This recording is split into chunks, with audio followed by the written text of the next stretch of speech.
Coming to you live from our Auckland Park studios, this is Prime News on SABC 3. Here are the top stories making headlines. The Electoral Commission is awaiting a report from the Municipal Demarcation Board of the demarcation of boundaries ahead of the 2026 local government elections. They have been given 21 days to respond. Receiving a memorandum is something else.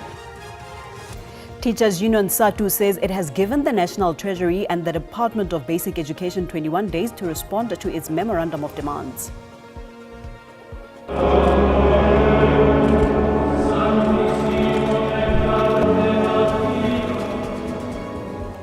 Congregants and dignitaries gathered in Johannesburg for a memorial service for Pope Francis, who died at the age of 88 on Monday.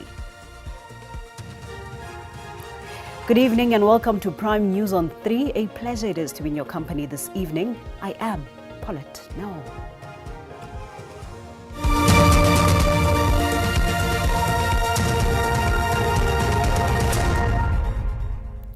The Electoral Commission is awaiting a report from the Municipal Demarcation Board on the demarcation of boundaries ahead of the 2026 local government elections. The MDB has 6 months to finalize the demarcation exercise. The Municipal Demarcation Board has undertaken a ward delimitation process from April to October.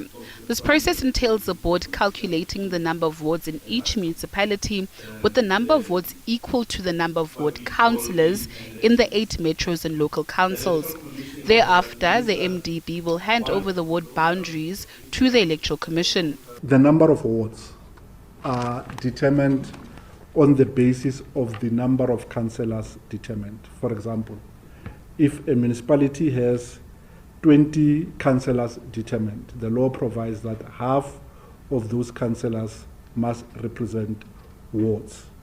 There will be a change in the configuration of the number of wards, and we will only know that when the MDB hands over the ward boundaries finally at the end of October in 2025. The Commission also responded to objections lodged by political parties in the recent by-elections of Ward 82 in the city of Johannesburg and Ward 110 in eThekwini. Various parties have complained about voter manipulation and poor oversight by the IEC in Ward 82, which was won by the Patriotic Alliance. The IEC says the complainants have no leg to stand on. In the 2 wards, there were no objections ahead of those by-elections. Meanwhile, 3 political parties have requested the Commission to cancel their registration, while 53 political parties did not respond to the invitation to make representations. Natasha Piri, SABC News, Johannesburg.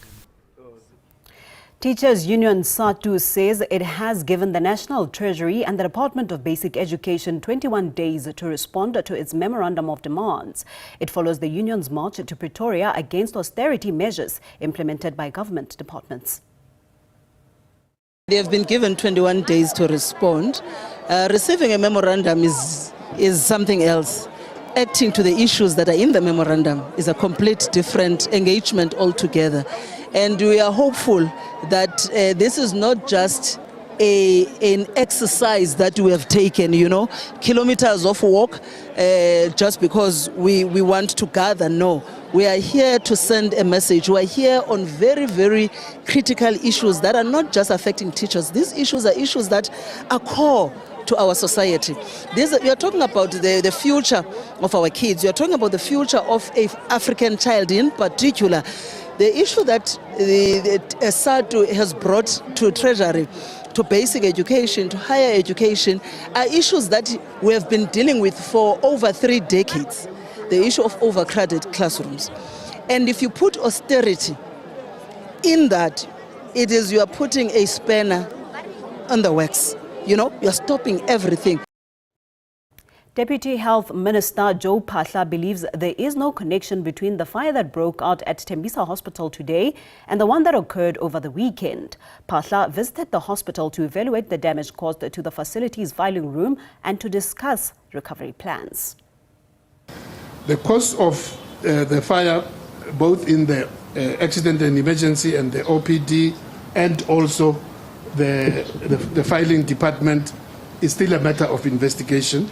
We can confirm that the case had been opened from the previous fire and also the one of this morning, and the subs and the specialist teams are here working, as I mentioned earlier on.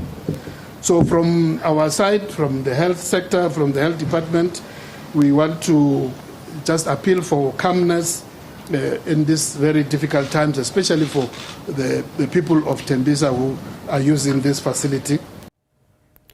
Pope Francis has been described as the epitome of Ubuntu for his commitment to peace, justice and his love for all humanity. Congregants and dignitaries gathered in Johannesburg for a memorial service for Pope Francis, who died at the age of 88 on Monday. Roman Catholic faithfuls and dignitaries came in large numbers to honor the late Pope Francis.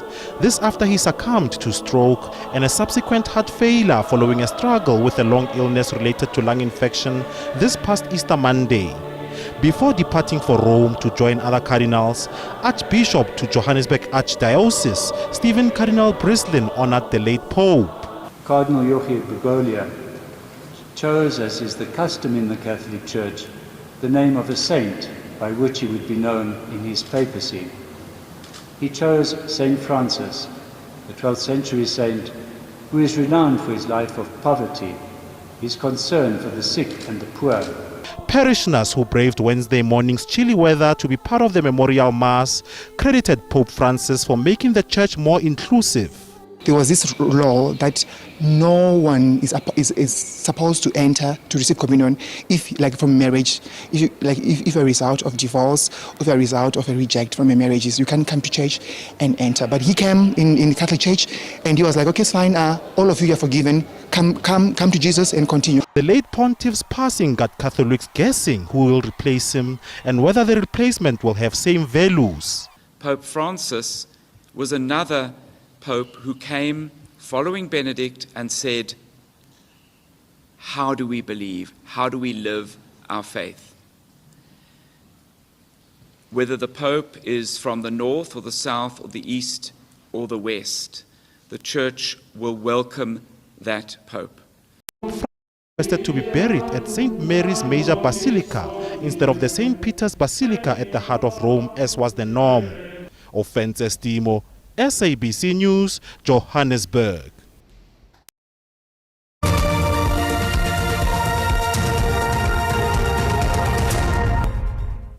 Welcome back. Onto this now. Heavy rains that hit the Eastern Cape over the past 2 days have left pensioners at the Thembaletu Old Age Home in Mdantsane in the Buffalo City Metro without sleeping mattresses and blankets.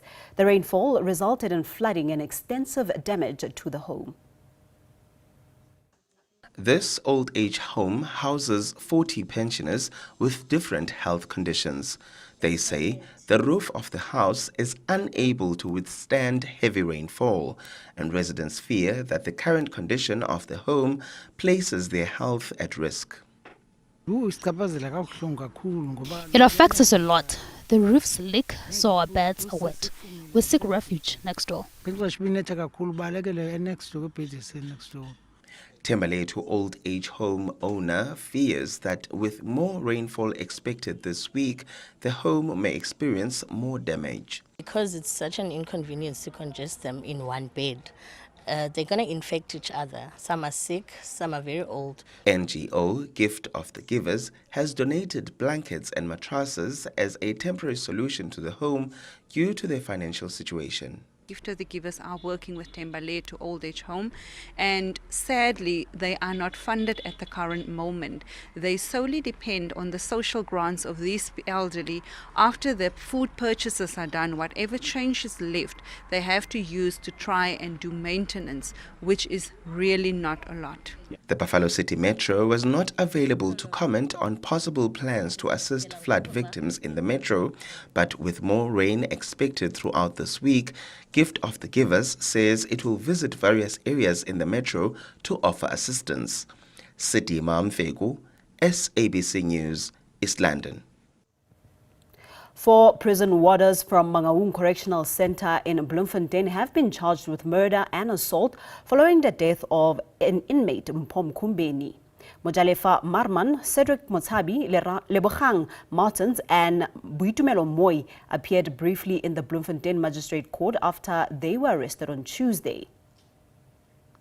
The case has been postponed to Friday for a formal bail application. The incident occurred after a raid was conducted in his cell without the knowledge of the temporary manager, who was supposed to be part of the operation. Inmate Mpom Kumbeni died after being allegedly assaulted and tortured with 3 other cellmates by the accused over a misplaced 800 rand. Initially, the death was believed to be of natural causes. However, post-mortem results showed he died from pepper spray exposure and blunt force trauma. 4 others arrested for alleged murder of an inmate. The South African Police Service in Bloemfontein has arrested 4 prison warders in connection with the death of an inmate. On Wednesday, 12th of March 2025, the police in Bloemfontein were notified about the death of a 37-year-old Mpom Kumbeni, an inmate at the correctional facility in Bloemfontein. At the time, the death was believed to be natural causes. An inquest docket was opened for further investigations. However, subsequent to post-mortem results, which indicated that the deceased died due to unnatural causes, these findings led investigators to change the inquest docket to a murder investigation.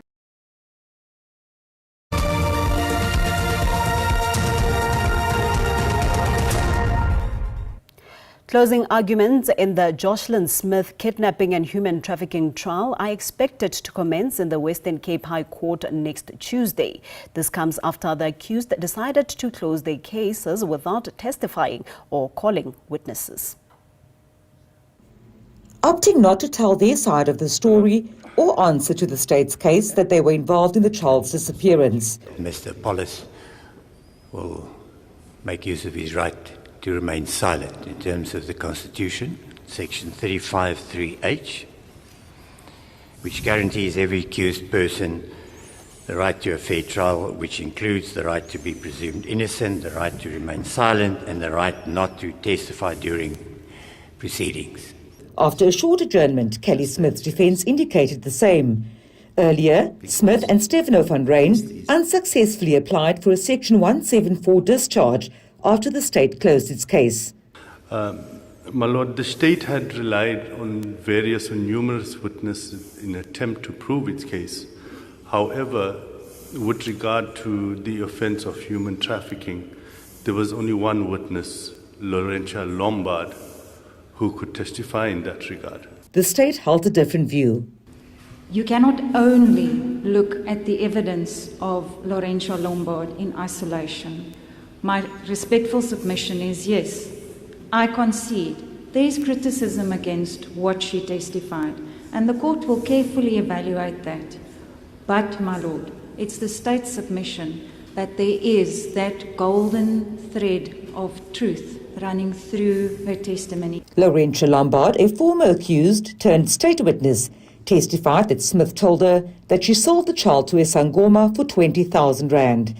The trial is expected to commence next Tuesday with closing arguments. The 255 million rand Bestos trial in the Free State High Court has stalled again to allow the prosecution to prepare written submission replying to accused 17 Muradi Cholota's request to have a trial within a trial. Cholota's legal representative, Advocate Loyiso Makapela, told the court that it was imperative to test the court's jurisdiction to put Cholota on trial. In an interesting turn of events on day 3 of the trial, Muradi Cholota wants a trial within a trial. Cholota is challenging the court's jurisdiction to try her and arguing that her extradition from the U.S. was unlawful. The effect will be their observance of a miscarriage of justice and their observance of an unfair trial beginning, because the convenience of the other accused and their counsel does not trump what legally should occur. Also, the information that we are going to reveal of the state's actions is actually in the accused and their counsel's best interest for their cases. The state was caught by surprise that Moradi Choloda's defense wants a trial within a trial. Is the defense ready for this exercise? Because we are ready, but this is going to delay this matter for a long time. Accused 2, Mahlomola Matlakala, came out guns blazing out of frustration to insist that he is not ready to proceed with the trial. That if this particular trial proceeds, my lord, I will not stand proper justice that I also deserve. Matlakala's lawyer has argued that the continuation of the trial will put accused 2 in an extremely prejudiced position. My lord, I want to put it on record that the time that I've had and the length in which I've gone through is nowhere near sufficient, my lord, to have a trial. The court resumes on Thursday. Magara Masiteng, SABC News, Bloemfontein.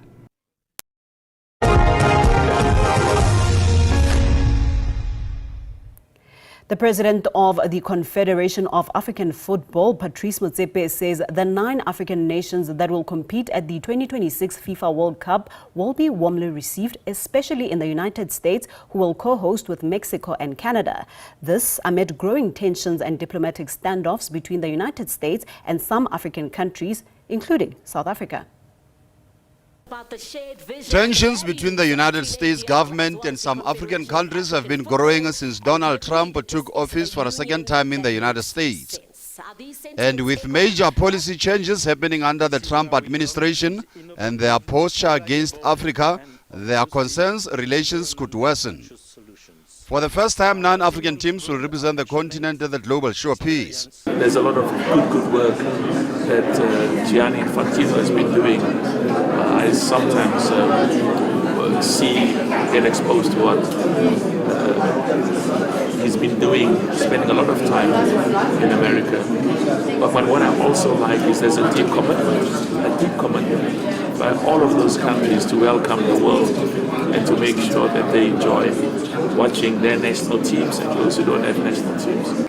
Meanwhile, Motsepe again highlighted the importance of making football matches and stadiums safe places ahead of Friday's CAF Champions League second leg semi-finals in Egypt. Deep commitment to make sure that going to the stadium is safe and healthy. And there's a huge engagement that is currently underway within CAF and also talking to other confederations to see what measures they've taken, because in different parts of the world there's been huge incidences, and I'm confident we'll make progress. CAF has extended its partnership with Africa Global Logistics for the next 2 years. Pesinka to SABC News, Sandton. Well, with that, it's time now to have a look at the latest weather forecast.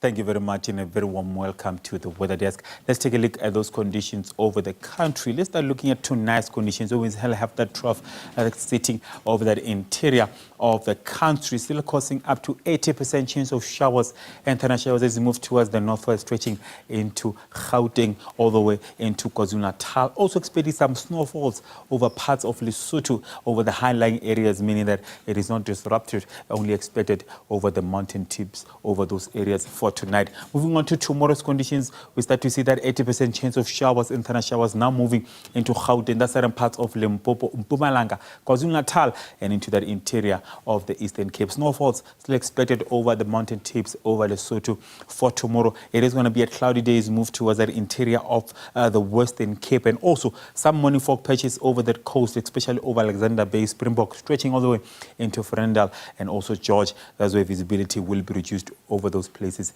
in the morning. So please, let's be careful. Those will be traveling. Looking at our warnings for tonight, it is up to a level 5 warning as we move towards parts of the Free State, and also a level 4 over KwaZulu-Natal. Persistent rainfall expected over those areas, which means that flooding is possible for tonight and also for tomorrow. That level 4 persisting over KwaZulu-Natal. It is a level 2 warning of disrupted rainfall as we move towards the coast over the Eastern Cape, Mthatha and surrounding areas. Flooding also has possibility over those areas. We still expect expecting up to level 5 as we move towards Gauteng for tomorrow, stretching into the northwest and Free State. Remember, that level 5 warning means that significant impact is expected over those areas for tomorrow. So please, let's make sure that we are careful. Temperature-wise for tonight, it is going to be a cool night over most of the country, but should be cold as we move into Free State and also as we move towards Calvinia and Sunderland, with Sunderland dropping down to 5. Maximum temperatures for tomorrow, we're still expecting below 20, meaning that it is still cool over most of the country. We're talking 16 over Johannesburg, 18 over Pretoria, 25 as we move into Musina. Sunderland also expecting a high of 18. It is going to be a cloudy day as we move towards the mother city for tomorrow with a maximum of 24. That's all the weather I have for you. Stay tuned.